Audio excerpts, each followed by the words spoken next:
What the is the title of this episode? It's called Estella. Oh, who the is Stella? Dude, did you not see the end scene? Oh.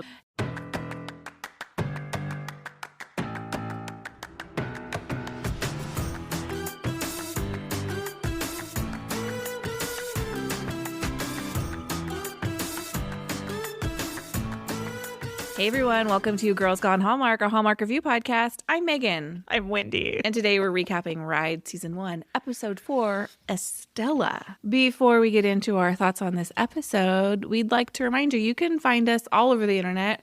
We are on Instagram as both Girls Gone Hallmark and Megan and Wendy. We also have a exclusive Facebook group for all you Hallmark fans. Come on over. It's called Girls Gone Hallmark. You can also email us anytime at meganandwendy@gmail.com. And if you're a fan of the show, just a reminder, we appreciate everyone who's taken the time to leave ratings and reviews in Apple Podcasts. We love your 5-star ratings and reviews. Keep them coming. Before we talk about Ride, I need to issue an apology. To what? A blanket Girls Gone Hallmark apology. Wait, on my behalf too? Unfortunately, yeah. Go ahead. To one Miss Erin Krakow, whose name we have butchered many, many times on this show, without even, in my case, thinking that I could possibly be saying it wrong. There are names that I'm certain I'm getting wrong. Never occurred to me that I was getting her name wrong once. Krakow doesn't sound right to you? Or it does sound okay to you? Yeah, sure. I know. I feel terrible. Barker. I do not judge anyone's last name. Do you know what it's like to be a kid with a last name Barker? Give me a break. A shout out to our Facebook group who schooled us that it is Krakow. Krakow? Am I saying it right? Krakow. Krakow. Like Graco, but Keiko. Oh my God. I can't. Oh God. I'm going to need a phonetic spelling in front of me. It's like Niall Mater all over again. I know. Thank you for the phonetic pronunciation in the Facebook group. We appreciate you. I thought you were giving a blanket apology for our review of the wedding cottage because I was off my rocker on that episode. Just wait till you hear the long story short episode that comes out tomorrow. That will already be out as the airing of this episode. No. Yeah, I sounded absolutely manic, and my apologies to everybody. I really don't think so, but Girls Gone Hallmark brought to you by jet lag. You want to talk some ratings? Yeah. So this past weekend's Hallmark offerings, The Wedding Cottage came in at nearly 2 million viewers, which is a great showing for a Hallmark movie. We always see like a little bit of a lull. Like January does really well and then things kind of go like, but Erin Krakow and Brendan Penny brought the heat, and Ride experienced an uptick in viewership with about the same percent of the key demo. They had 1.1 plus million viewers on Sunday. I gotta say, I'm kind of surprised by that number. Wendy's a hater and cannot possibly imagine anybody enjoying this show. I will be honest with everybody. I really don't enjoy this show. Like, it does nothing for me. I don't get excited about watching it. So I'm not going to come with my reviews as like with the hater raid, but I just don't enjoy it. It's not for me. That's okay. I like it. We're going to need to dig into that a little bit because I need to know what you like about it. Wendy's like, nothing's happening. And here's what I think. That is exactly my first note on my notes in front of me says, my biggest complaint is nothing is happening in this show. Nothing. I think there's so much establishment of character and place in the first season of any show, especially like a drama like this, that I don't think that's terribly uncommon. It's fine that you haven't bought into them. I enjoy this family. I enjoy seeing where it's going to go. I am mildly interested in these characters. It's not the first show I turn on every week, but I'm not upset that I have to turn it on and watch it week after week. Well, I am definitely opposite of you. Okay. So if you're unhappy about that, you can send your emails to meganandwendy@gmail.com. And I would look back at The Way Home and tell you how many episodes it took for them to finally get to anything actually happening, like getting to the carnival, getting to all of that. There's a lot of setup. They built so much suspense and tension from episode 1. This, nothing. I have nothing. Nothing is like where leaving was me wanting more for the past year. I don't care. Austin's secret? I don't care. I don't care. I'm sorry. Well, let's hear a synopsis of Estella. Okay. It's Isabel's birthday. Period. Missy and Gus get closer when she agrees to give his niece a tour of the ranch, and Valeria tries to work her way into the Ranch Hand Boys Club via their traditional poker game. Let's start with the beginning of that synopsis, with it being Isabel's birthday. This episode was sold as being about Isabel's birthday.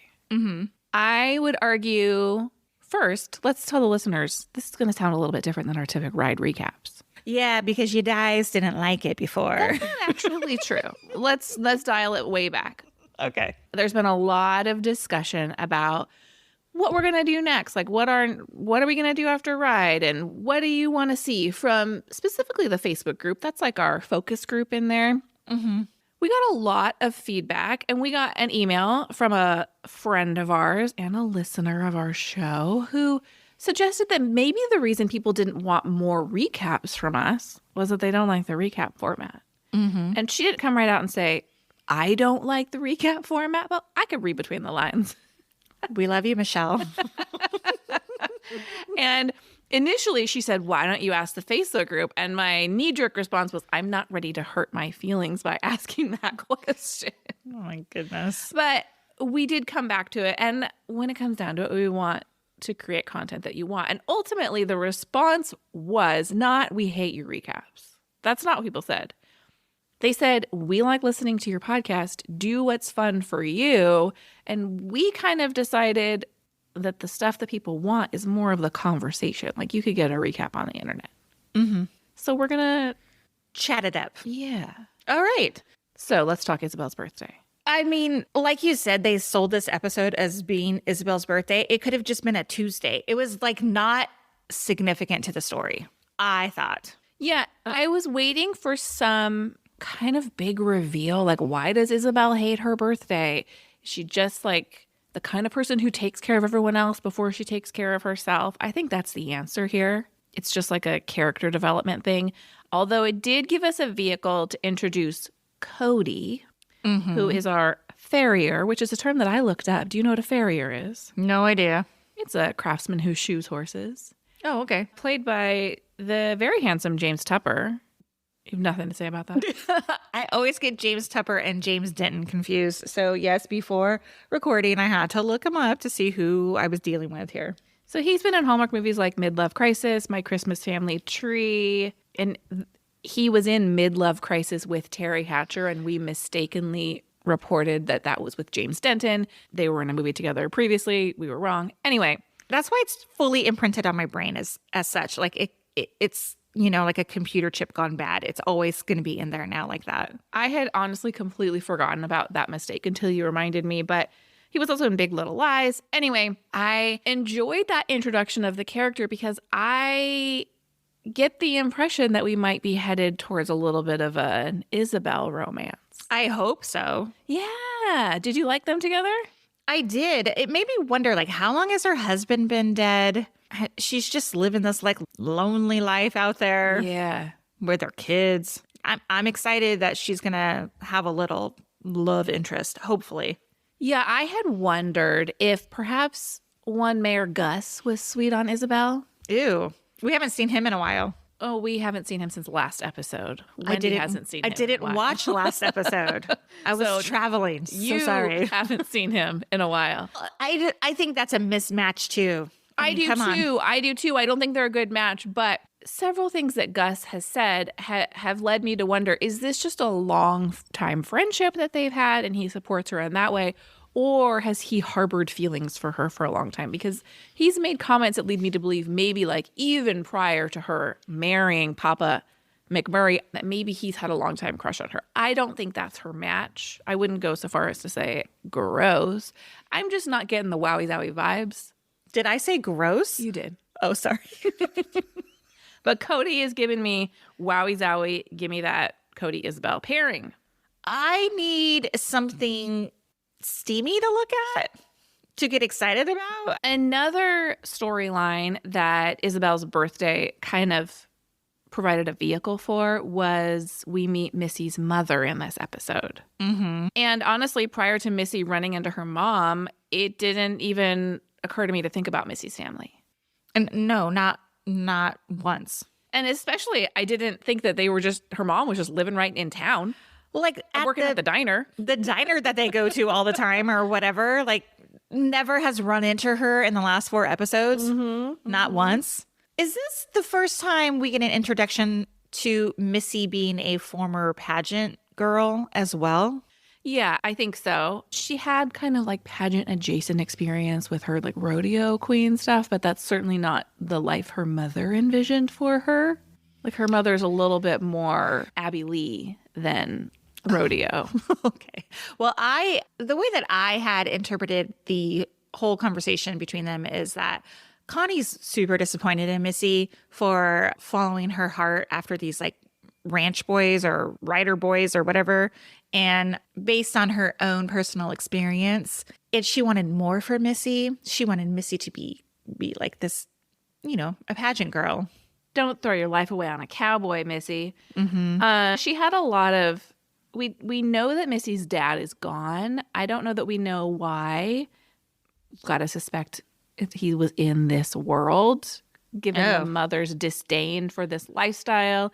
And she talks about like how, I can't drive on those dirt roads and I need a car wash and an alignment every time I drive out here. And she really wants nothing to do with that life. And so if I was Missy, I'd be like, peace then. I don't know. Like that's the life Missy chose. Like the mom has to accept it at some point. Yes. Now, question though. The mom does arrive at Isabel's small birthday gathering. She was invited by Missy. And Connie and Isabel have a pleasant exchange. But Connie clearly has some resentment towards Isabel because she's like taken over that mother figure in Missy's life. And earlier in the episode, Connie sees the birthday cake that says "Happy Birthday, Mom" that Missy's carrying, and it's for Isabel.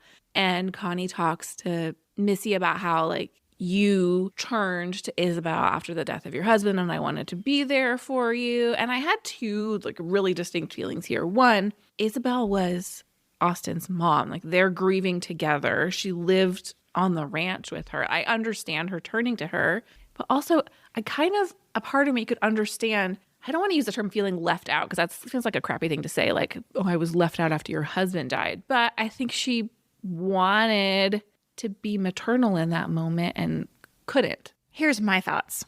Did you notice after Connie comes to the birthday party and her and Isabel have like awkward conversation about how hard it is to be a mom, blah, blah, blah. Missy in the next scene is then over apologizing to Isabel about Connie ruining her birthday. Yeah. And I thought, who cares? Why would Isabel care that she's there? And then I was like, what's the backstory? Maybe Connie had an affair with Isabel's husband at some point, fallen in love with these cowboys. You saw how that turned out. Huh. I did not make that connection. I assumed Missy's dad was some sort of cowboy and left her mother, and that's why.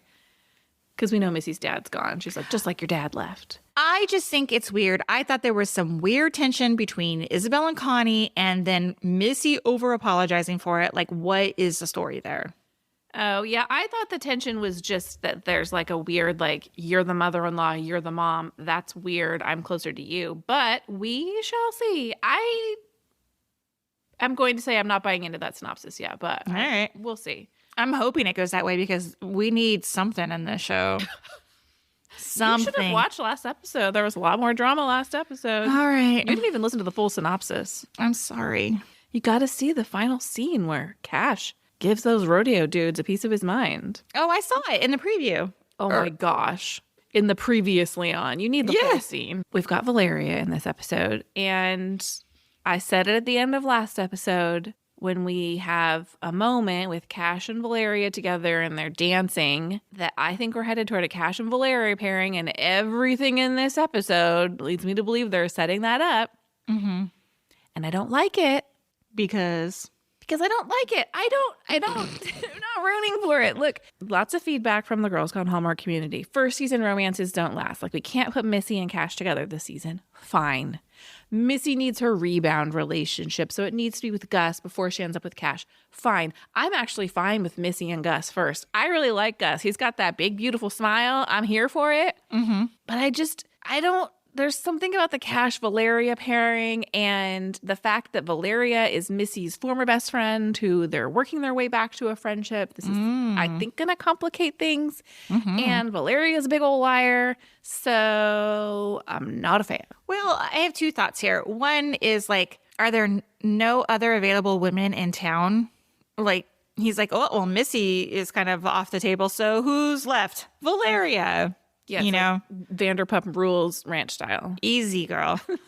If you didn't know, Vanderpump Rules is my favorite reality TV show. So they all date each other. I mean, it's not wrong. I know, but like, it's a little close to home, Cash. I hear you. I hear you about this. I don't love this pairing either. However, Valeria in this episode, what am I trying to say here? I liked her more in this episode, I guess, than I have in the previous 3 episodes. For some reason, I just thought she was cuter. I don't know why. Like, real natural and cute looking. But I also don't love her storyline. I am intrigued, though, when we get to the end of the episode and we see her as a teenager or child or whatever, and we learn that her name is Estella and she comes from a rich family. I was like, okay. Now I'm interested in Valeria. Yeah, what's going on there? Well, let's talk about that really quickly. At the birthday party, Tough does confront Valeria finally, and he's been talking about it all episode, mostly with Julian, because he tried talking about it last episode with Cash, and Cash blew him off. And he's been talking to Julian, and Julian's only role in this entire episode is to be there for Tough to talk to him about Valeria, really. Justice for Julian, really. But he finally confronts her when Valeria and Cash are having a moment, and Cash is like, could you wait? And he shows the stash of IDs that he found, and she gets very upset, and she makes up what I believe to be a complete lie about the reason she was on the run, that she owed that bad dude money from gambling debts. Well, I think, is this her big mystery that we finally have now solved in like 2 seconds? I think... Hopefully, I think you're right that she was lying about all of that, about the poker debts and whatever. But earlier in the episode, when she's playing poker, like you can easily see that she kind of zones in on Julian as being like an easy target because he's never played poker before. And I was like, oh, okay. Here, is that what she's been doing? Is this her big secret that she's been whatever? But I think it was too easily resolved if that's what all the fake IDs and stuff had, her running away and all that stuff has to do with the story. And it doesn't answer the question of what she was doing for Tucker Clark and why Austin was involved. Because we know the reason she leaves is because Austin knows something about her. And Austin also needs some help. So maybe what he knows is that she's got gambling debts. Maybe that's a piece of it. But what was she doing for Austin? Like, where does he factor in when she leaves in the middle of that rodeo in the first episode? Yeah, I'm still hoping that she was like pregnant with Austin's baby and then went away to have a baby and then came back. God, I don't. I probably remember you not. saying that too.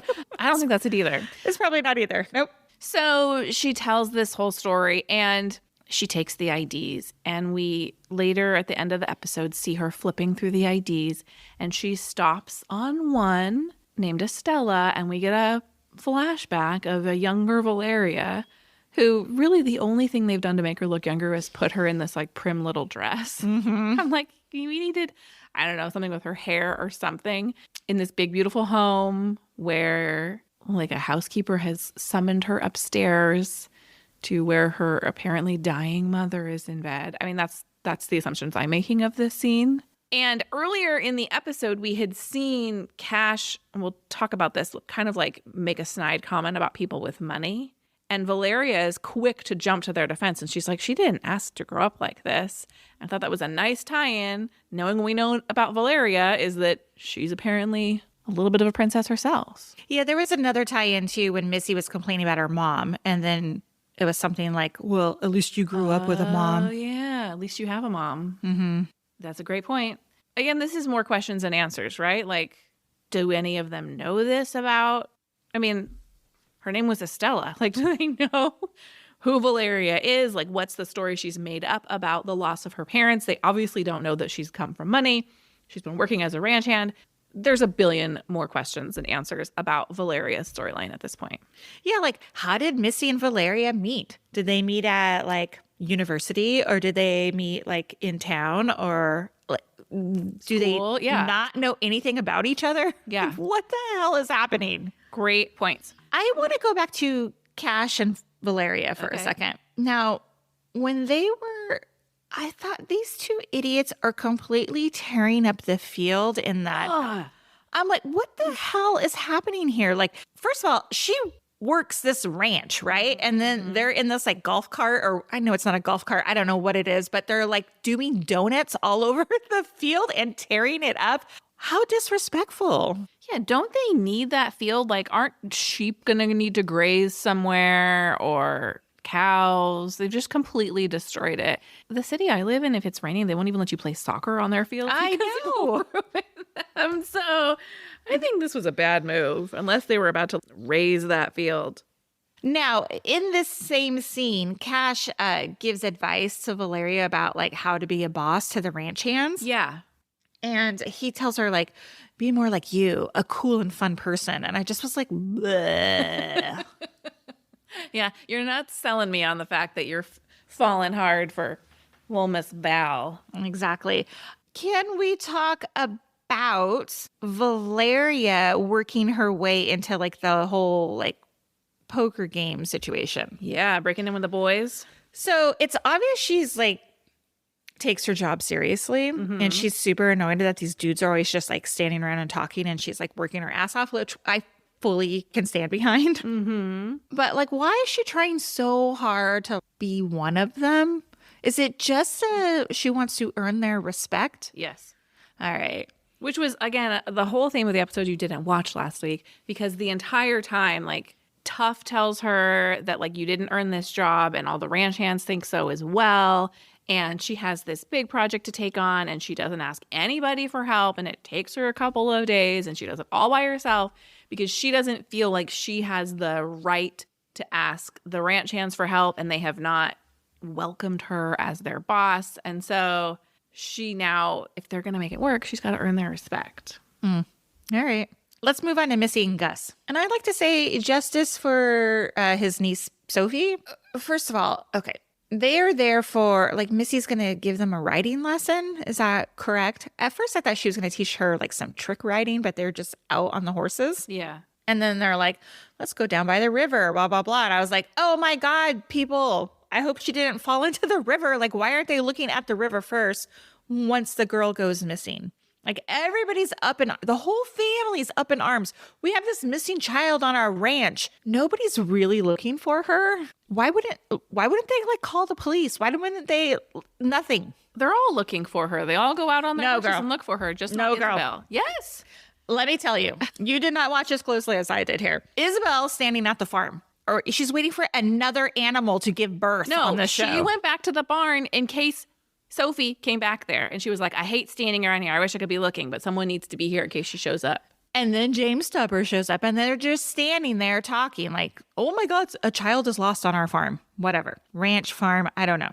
And are you just glossing over this is another show where a large animal is giving birth?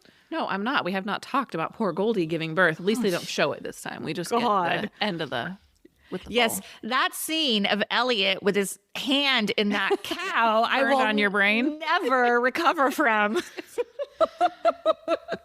So, and then you have Tough and Julian, and they're just like, they're riding the horses around looking for him, having a conversation about other stuff. About Valeria. Gotta pass the time somehow. I know, there should be more urgency, but if she's in the river, she's gone. Right. So, yeah.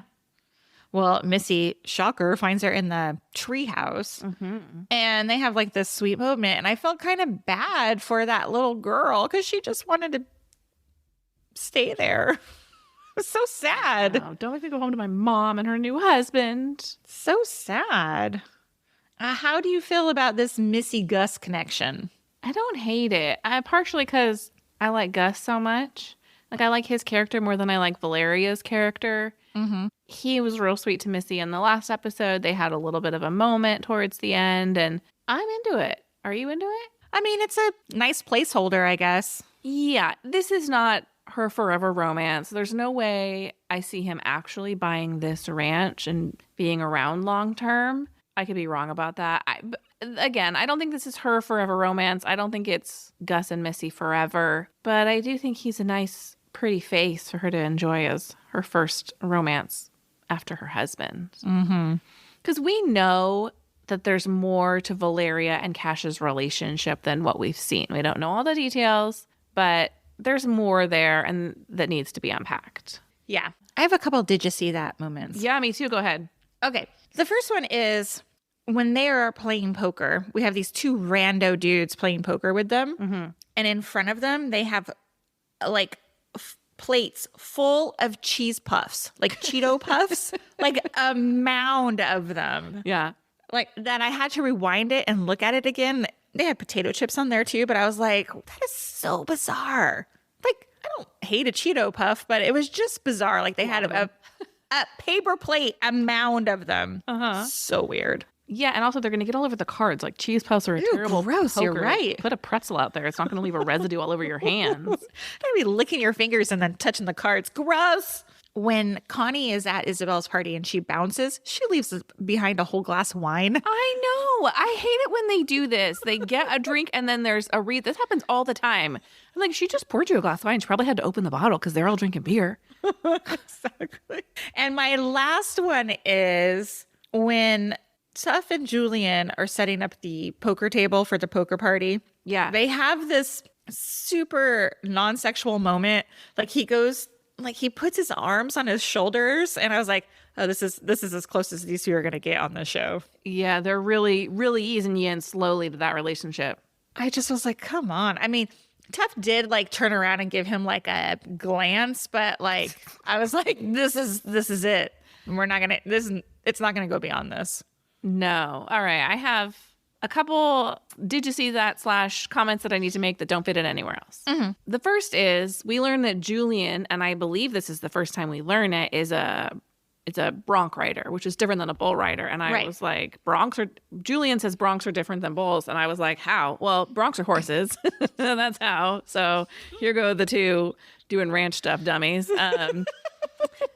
Honestly, as much as I hate bull riding, I gotta say bronco riding makes me even more uncomfortable. So I really hope we don't see that. I'm so sorry, Julian. Just be a pretty face. In the very beginning of the episode, Missy is worried that Frontier is going to fire her. Oh, yeah. And then we never hear another word about it. Well, you know, I didn't watch last week's episode. So was there any... Oh, my gosh. Yes. There was Frontier conversation about... Yes. So Frontier is going to do this piece on Missy as a trick rider. And they're like, we want to see your suicide drag.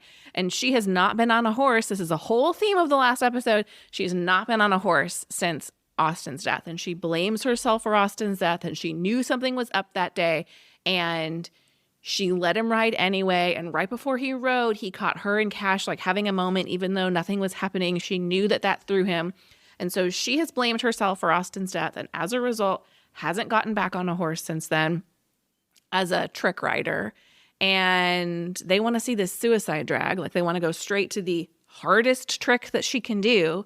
And she does like one training session with Cash and it doesn't go well. And then the Frontier people show up to take the video. She bails out. She can't do it. And she's like, look, I've got a mental block. I'm not mentally ready for this. It's too hard. Like I would be happy to show you training or other tricks or building up to it, but I can't do this. And she's like, well, I've seen JB fire people for less. Oh, God, so stupid. So she thinks she's going to lose her Frontier ambassadorship as a result. And we only get it in the very beginning of the episode, and then that's it. You're trying to tell me that Nike would take away their deal with Michael Jordan because he can't fly through the air anymore and do a slam dunk? Like, or give me like a if break. he gets the yips, because Missy has the yips. What the hell are the yips? What does that mean? The yips is like... My husband? Yeah, he'll know. I guarantee you. Text him right now.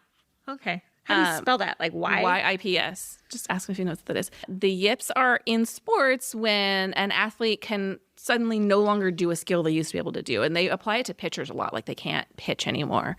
And there's not really like necessarily a physical reason for it. It's not like they have an injury. They just mentally can't do this thing. And so they say like Missy has the yips. And they never brought back up the whole potential losing the ambassadorship. Yeah, okay.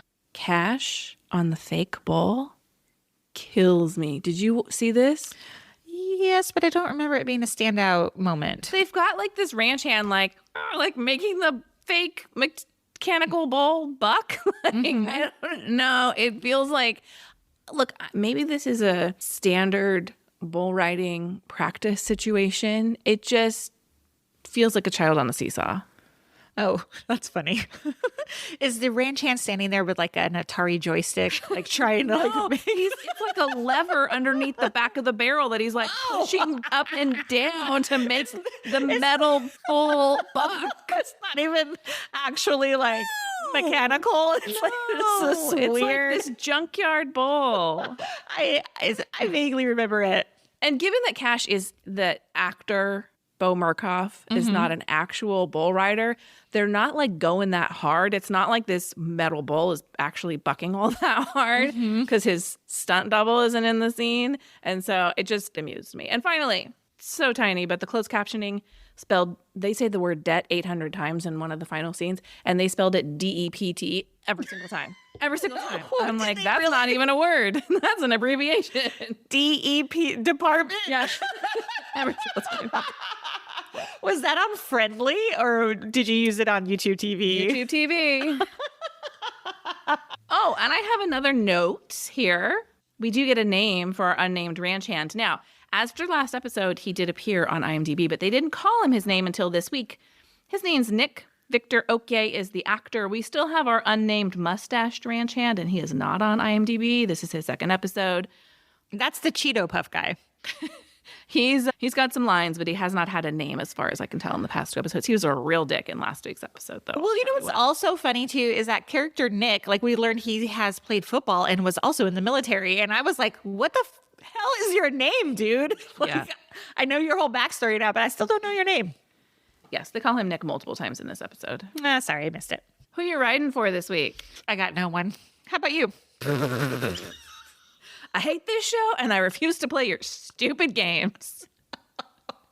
I mean, I kind of enjoy Tough for like calling out Valeria finally at the end, but I kind of like Valeria for being annoyed with her ranch hand dudes who weren't doing anything. Yeah, I think it's Valeria for me too. And I liked her when she's like, hey, we got work to do. And then I like that she's like got the situation, which is that they don't respect her. And she figures out a way to get in with them by kicking their ass in poker.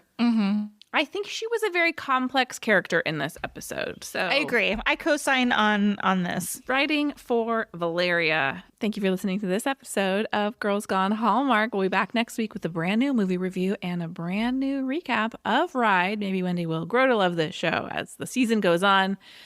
Or maybe her hate will just fester like a bad shoe horse. Oh, were you trying to do a horse pun there? Oh, goodness. Okay. You were going to what?